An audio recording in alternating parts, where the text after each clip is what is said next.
Alright, week 3, permanent peace. I think I had a Kundalini awakening. I am 99.99% sure. And the reason I'm not saying 100% is because it could have been something else, but I know if my practices did instigate that, I will experience this again. So I'll wait for the next time to be like, it did happen for sure. But I want to clear up what the Kundalini is. I thought it was just energy moving within the spine. And as that energy moved in the spine, it increased your capabilities, it increased your peace, all that stuff. But it's a bit different.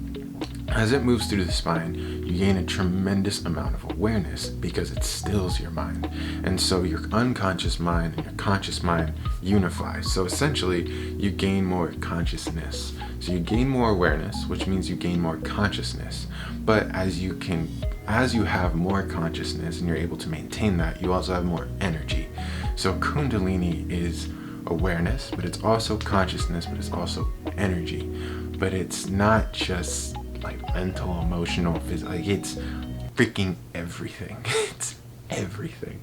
But I think that will be explained a little bit later as I share the story of what happened. So this weekend, or not weekend, between August 17th and 19th, I went camping. And this experience happened on the 18th. So I had some friends from my childhood. Right now I'm in my hometown. And so they picked me up and we went out there. And it was nice. So the main people in this are going to be Dima, which is going to be wearing the banana shirt right there. Lovely guy. And then later on, it was Tim and Hayden. Oh, Tim. Oh, Hayden. Me. Which, by the way, shout out Tim. Love the guy. Check out his art. He does it for a commission. His Instagram will be put on the screen. He'll also be linked in the description. Freaking loved him. Great guy.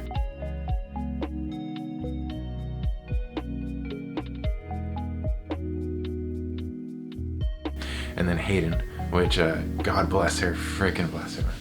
But either or. So I went to Lake Trillium, which is by Mt.Hood, Oregon, and we were out there, beautiful lake. And so it was Tuesday morning, or a little bit past 1, I want to say. And I was out on the water, and I just had a conversation with Hayden. It was nice, and she went back to the campsite. So I got in the water, and as I started swimming, I went out maybe 25 feet, something like that, maybe 30, and I found these 2 rocks. And these 2 rocks are balanced on these other rocks. And the sea floor is really seaweedy, so I didn't really want to stand on that. So this was perfect. And as I stayed on these rocks, I had to balance myself. And it kept my spine erect, which was great. The water was maybe right up here, so my arms could be out above it. And what I did is I started playing with this idea that was put in my head maybe in February, in which you produced energy from the knees.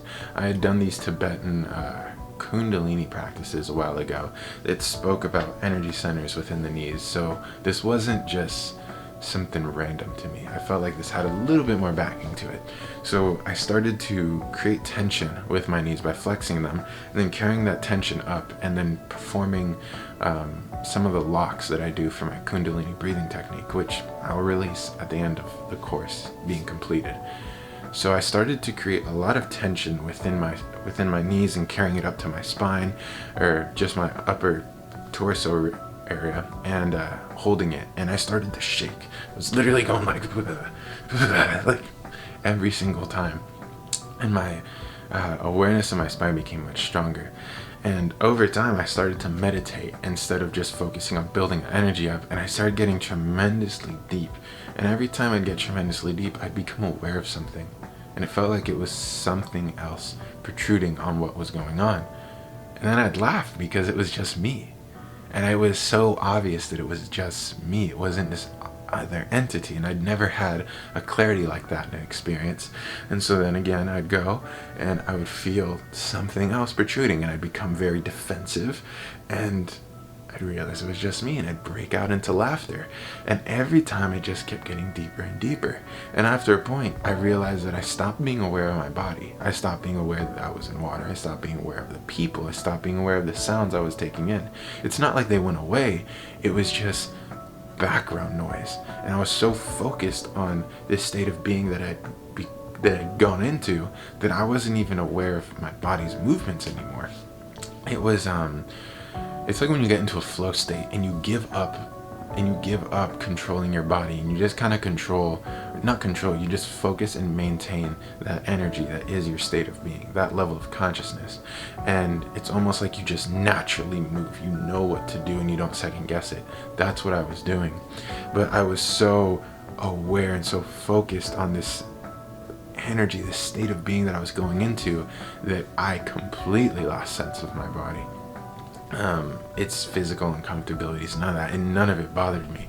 And so what happened here is this insane amount of pleasure and energy was coming from my spine. And when I mean pleasure, I mean bliss. No sex can compare to it. It's not even comparable, dude. Holy cow, that's like dirt compared to gold. It was so beautiful how amazing I felt, and it wasn't overwhelming either. I could handle it because apparently I handled it for 6 hours on the water in this trance.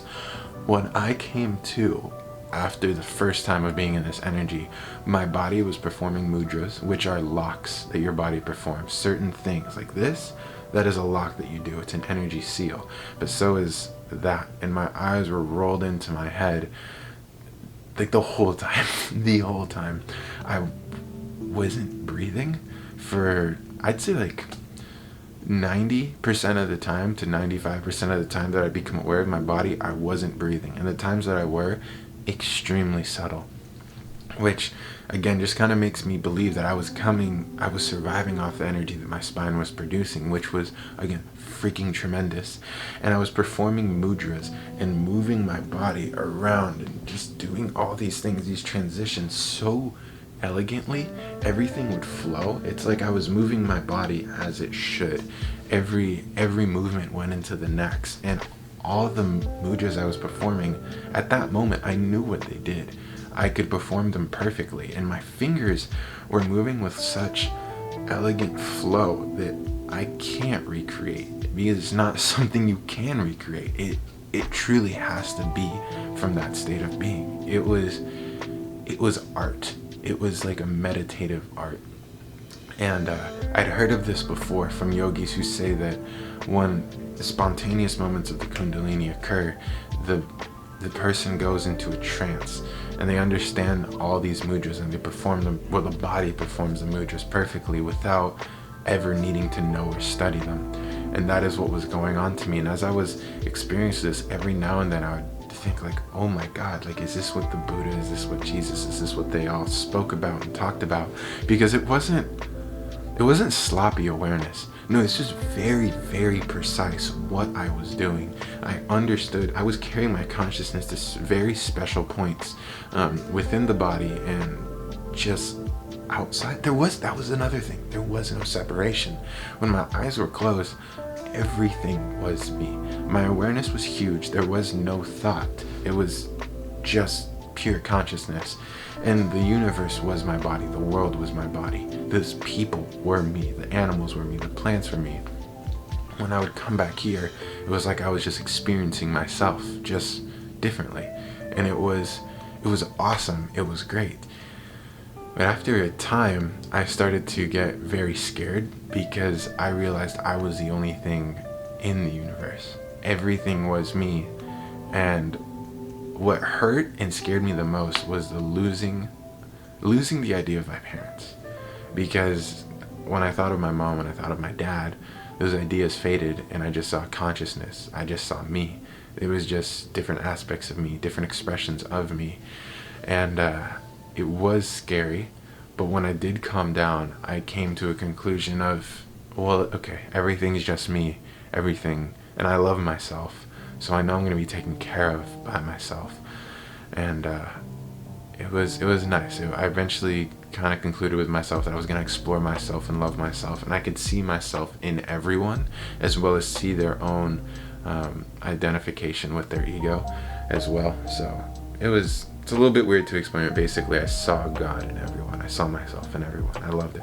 But moving back to the whole mudra stuff, this is like a little bit of the psychic stuff. So this part isn't as psychic, but the next part is a little bit interesting. As I was getting into the trance, animals and bugs started to come around me.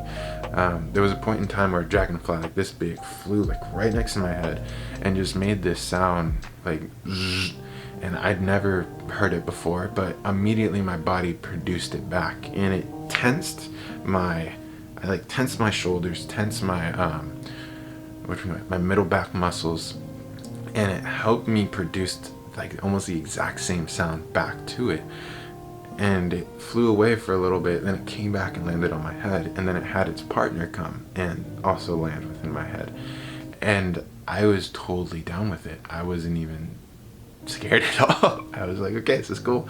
And these were big bugs. These were really big, because I was watching them before getting in the water. And then after they left, I was in my trance, and this duck just started quacking. It started quacking at me. And I'd opened my eyes a little bit and seen like ducks float around. And so I just kind of went with it for a little bit. Then it got really freaking annoying. So I yelled, "Shut up, I'm in a trance." And if a duck could ever sound confused, that's what a duck sounded like. Because it was like, wait, you hear me? And then it just kept quacking at me, like trying to get my attention again, to get a reaction. And I got really annoyed.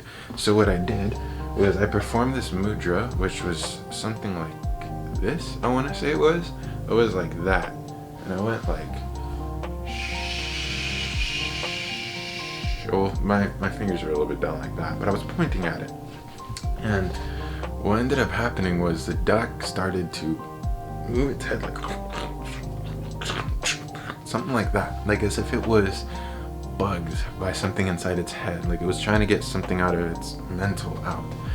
And I just kind of guided it away from me. And now I don't mean to hurt animals, that was not my intention, but physically my body just knew how to do the mudras. My intention was to get it to silence and move away from me, and that's kind of what happened.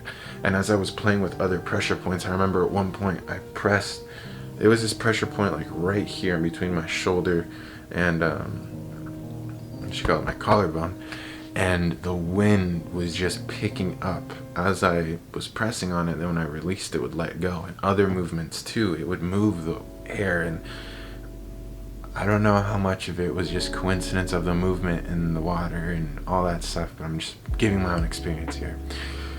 And after a certain point, I had stayed there for a while, and I was balancing on these rocks, so I kind of fell off. I had like lost balance, and I opened my eyes like wide. I was no longer, because my eyes were always rolled in like that, I was like, what time is it? What day is it? Because I said I'd been there for 6 hours, but the first time I opened my eyes, I honestly thought I was there for like hundreds of thousands of days. And I know that sounds like an exaggeration, but truly I thought I had stayed past my friend's visit. I looked, and Hayden was there, and she was watching me, and she was smiling, and I was like, what? Like, I was so confused on what was going on, and then whoop, right back into it, right back into the trance.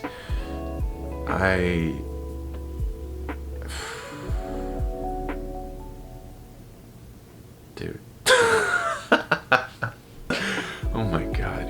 It was insane. In those moments for the 6 hours, I truly felt like I understood everything. I understood it all.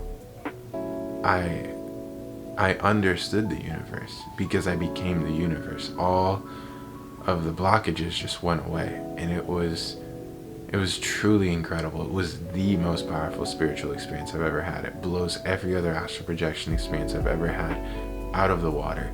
Not even close. And if this is the state that they talk about in the teachings, that this is what you're trying to reach, I want to be there all the time. I want to be there all the time. And it's cool to think that maybe permanent peace is really what led up to this. I mean, the Kundalini practices, that's what permanent peace really is. It's a Kundalini awakening course. And I'm excited. I was looking back, all the preparations I did for my spine, for the energy building, my diet, all that stuff worked towards this. So, again, I'm going to keep going to make sure that this is from Permanent Peace. There is the first third of it in written form on my website, JC's Journals, link in the description. The Blossoming the Foundation meditation. The breathing technique with the locks, I'm going to give that out at the end of the course once it's completed, because it takes a certain level of... It's a little bit more advanced. I'll just leave it at that. It's a little bit more advanced. And yeah, that's my week 3 results, dude. I really haven't been practicing that much because my practices yield so much that it's more like I need to upgrade how I integrate things. And that's where I think the fire and water meditations come in, because earlier today, that's what I was doing. I was taking a shower and still integrating this thing that happened. What's today? Is today the 22nd? Yeah, it's happened 5 days ago, and I'm still piecing myself together and still piecing that experience just into my default state of being. So it's pretty incredible, pretty beautiful though. I love it, and yeah, yeah. Week 3. Hope you guys enjoyed. Peace.